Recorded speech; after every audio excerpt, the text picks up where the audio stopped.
Ahoy, everybody, mateys and all. Yeah, I know Talk Like a Pirate Day was a couple weeks ago, but it's fun to say ahoy. So, here we come back with some league action. We are finally getting to play at home at the Rodney Parade, taking on Dagenham and Redbridge.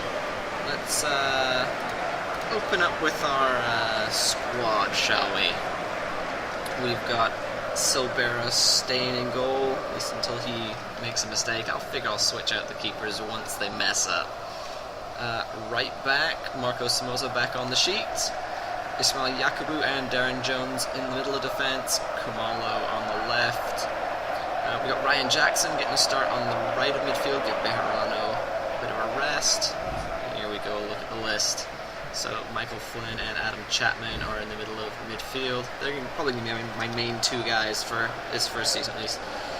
Laurindika Ralta, what a mouthful, is going to play left midfield today. I know I brought him in as a required left midfielder, but with Wilmot and Sandell, he's not getting much time, is he? Maybe if his name was easier to pronounce, we play him more. And then up front, Rene Howe, popular as ever, scoring goals. He's going to be matched with Christian Jolly, who I wish would play better. I really like that dude. He's done well for me last year. Yet to break the score sheet. Let's see if he can do it today. Quick run through the bench. Pidgley, Wilmot, Struna, Menschel, Lukowski, Higgett, and Zabrowski. Good. Let's do a little bit of skipping. There's Ian Lowcroft. I used to hate that guy in the last game. He don't know how many games he screwed over for me, but this game he's helped me more than hurt. So let's get going. As we open up this match, transfer updates as per usual. Patrick McElhenney, we put in a bid for him, really lowballing them, lowballing Derry City, at like 89. After we did get our money for Max Porter, so we poured just about everything in that we could, and ended up being about 150,000. No response yet, but where are we going? No response yet, but our scout seems to think he's worth about 300,000, even though he's right now not that good. Maybe they expect him to get a lot better. Oh, that's a terrible pass. Somoza. So in case we didn't get McElhenney, I have looked into another right midfielder. Darren Matson, a Dutch winger at Ross County, Scottish Premier League. He's not overall as skilled as McElhenney is and might be, but I do like his stat that he's incredibly fast. We already have a few quick guys like Jolly and Wilmot, but he would beat both of them in pace. He's right around 90.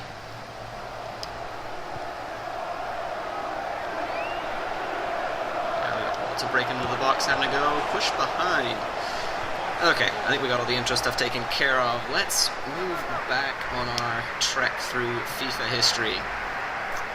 I didn't talk too much about 2003, the end last one, because didn't do too much in it. I just remember that it was a much different game than I thought it was. So let's move on to 2004. Darren Jones getting a hit to that corner. It's pushed over the bar. We'll get another one. The Wikipedia article I was reading on FIFA 2004 says that the game engine wasn't changed too much for 2004 from 2003, but clearly with my story on the slide tackling at Asda, that sounds really terrible out of context. With that story, I beg to differ. Oh, how about that for a pinch from Kumalo, great tackle. So this was the first season where they brought in the lower tiers, so you could actually play as all these lower league teams and work them up to Premier, Champions League, all that. So that's where all this almost started for me. I do remember playing a lot of Celtic still in that game. I think that was the game where Craig Beattie, one of their youth players, was an absolute monster. He wasn't actually that big, realistically, but another foul. I'm liking this Lowcroft guy. Craig Beattie, absolute monster. He's not that big a guy. He was more of a, just a average size, little bit of speed, some skill, finesse striker. But in this game, they had him lined up as what is this referee doing? Maybe he's just trying to get in the way, and I don't know. Let's just put this ball in the box.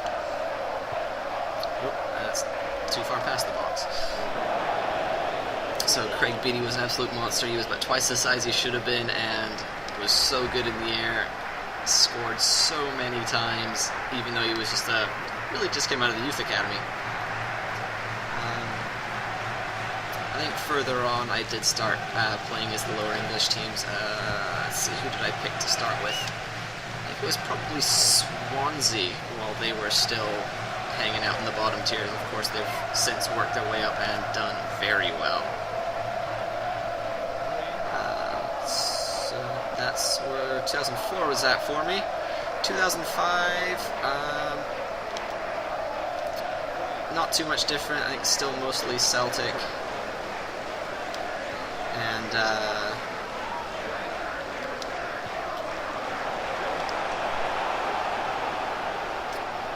little bit of the lower tiers. I remember one of those games. I did spend. I tried to playing in all the leagues. So, good block, but that's not good enough.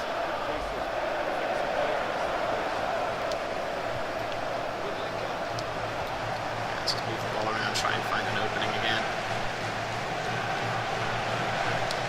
So I did do some playing. Oh, good ball in. Oh, Flynn, you missed it. So I think I played as Swansea again. I think I picked one of the teams in each of the English tiers, so I don't remember who I was on top. Maybe I didn't because I wasn't a big fan of playing the... Oh, come on, get in there. Oh, that's not good. So I know I had Swansea on the bottom tier. I think Cardiff were the championship team, although I don't think it was called the championship at the time. And done the whole Football League restructure yet.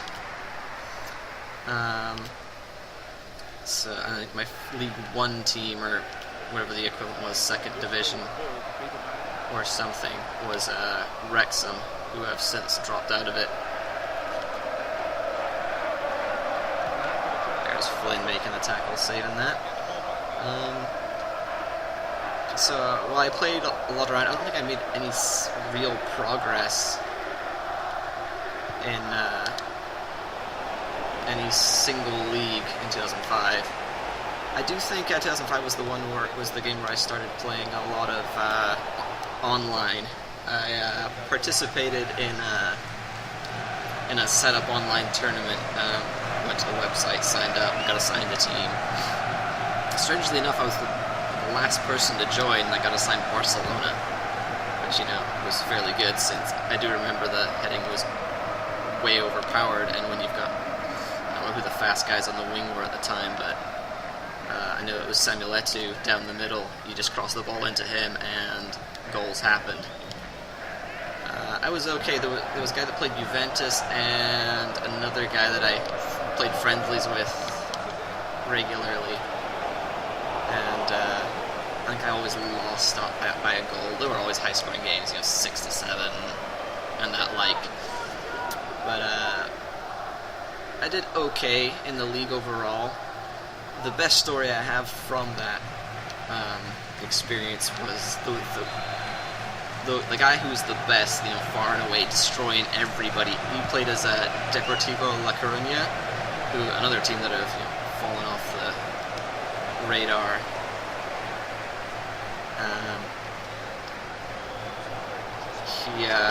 When I came to play against him, using most people would call it really cheap, terrible strategy, just taking the ball from kickoff, flying down the wing, crossing into Etu, and scoring.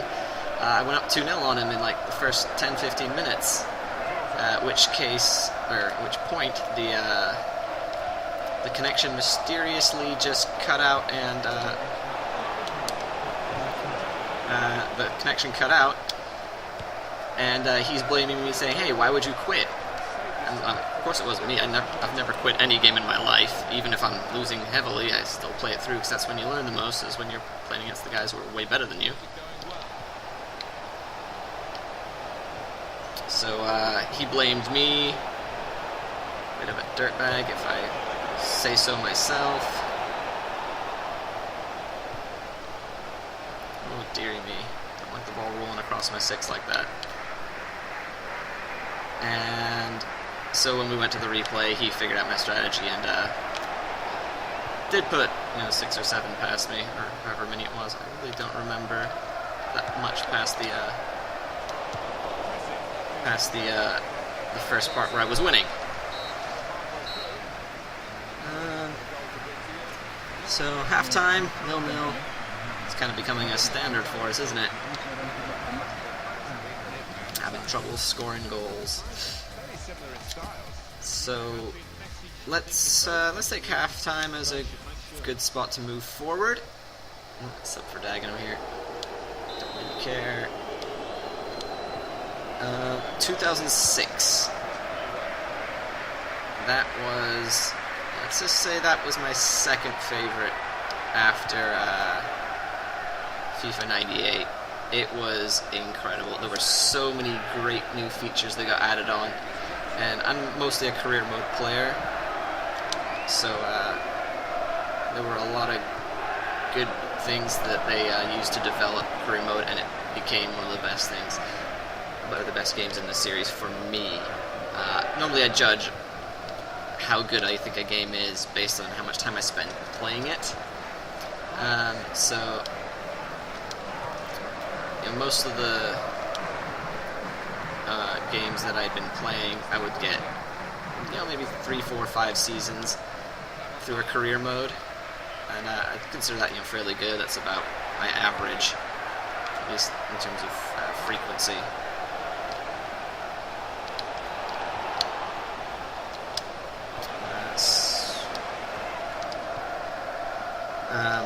So in 2006, I started as Wycombe Wanderers, worked to develop that team, and took them all the way to the Premiership and Champions League winners and all that. And once I finished with them, I moved on to Hellas Verona in the second tier of the Italian leagues and did it all over again. I think I played through like 11 or 12 seasons in that game. For me, outside of the gameplay is really important, like how you can develop your team, scouting youth players and all that. Perhaps I liked it so much because it was so easy, and you could get good players through the youth academy so easily. It definitely makes it easier if you can see the development that quickly, and I think that's what I value so much in that game.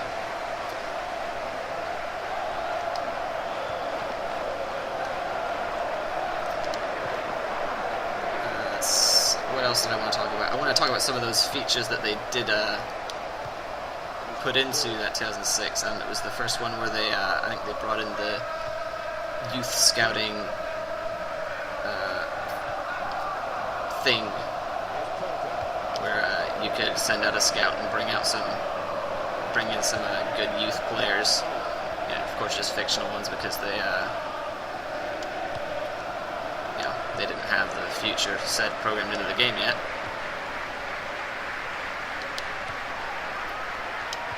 Ooh, that's a tough tackle, but unfortunately a fair one. So youth scouting was a big part of it. They also had team chemistry, where the more a certain lineup played together, the better they would play together, and just develop until you had a really tight team. I think I used that to my advantage a lot.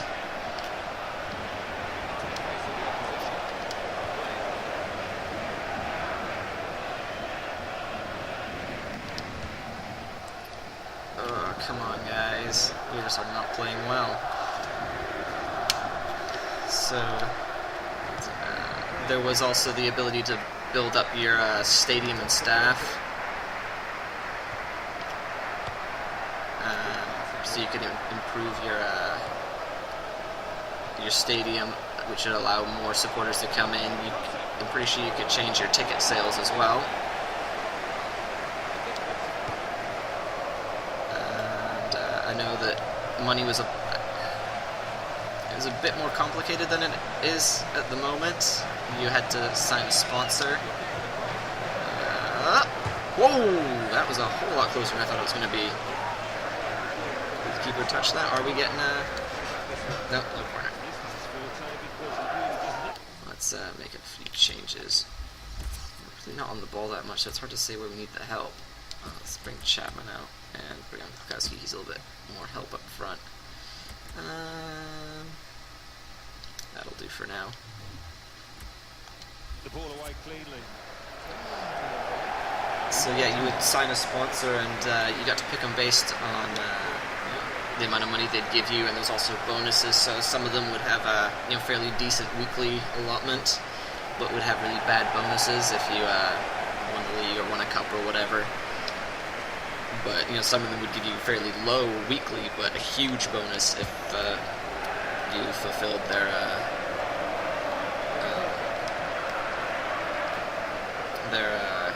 objectives.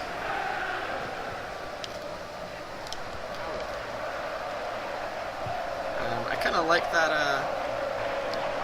that system. The sponsor thing definitely brings something in, but with all the licensing, it kind of, you've got the license on the shirts already, so to be messing with that, it might interfere with some sort of licensing issue. I don't know, I'm just making it up maybe. And then one other feature that was available in that game that I don't think has been available since, that I really love, was the ability to export your team from your career mode and save it locally so that you could pull that team up in friendlies, or I'm not sure if it was online. It was certainly not ranked online. But I know I took my Wycombe Wanderers team, played against my brother a couple of times in friendlies, and it was a ton of fun.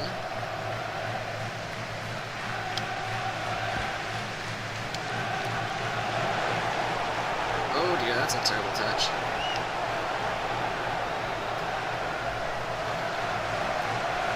Even though that Wycombe Wanderers side really only hit maybe 3.5 stars by the time I beat won the Champions League. Because they hadn't brought in, legendary difficulty yet. So it was oh jeez. If you want one of my gripes from the last couple of years, it's how the variance in the passing power bar, it changes based on, I don't even know what, sometimes you hit half power and you got a 50-yard pass, and you do the same thing a minute later and you've got a 2-yard pass.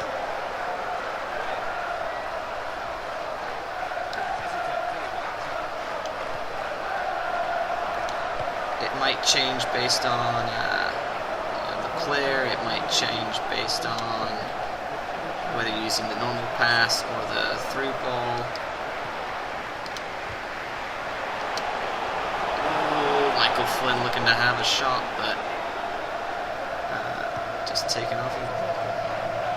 So now that I think I've covered just about everything I wanted to on FIFA 2006 as my second favorite game of the series. We're at the end of the match, end of that, so a kind of boring 0-0 draw. Maybe I should look into a new formation. More attacking one, create more chances. Maybe we'll try that and see what happens. So, thanks for being with us. I really need a good, gimmicky, catchy outro, huh? If you come up with anything, leave it in the comments. That'd be good.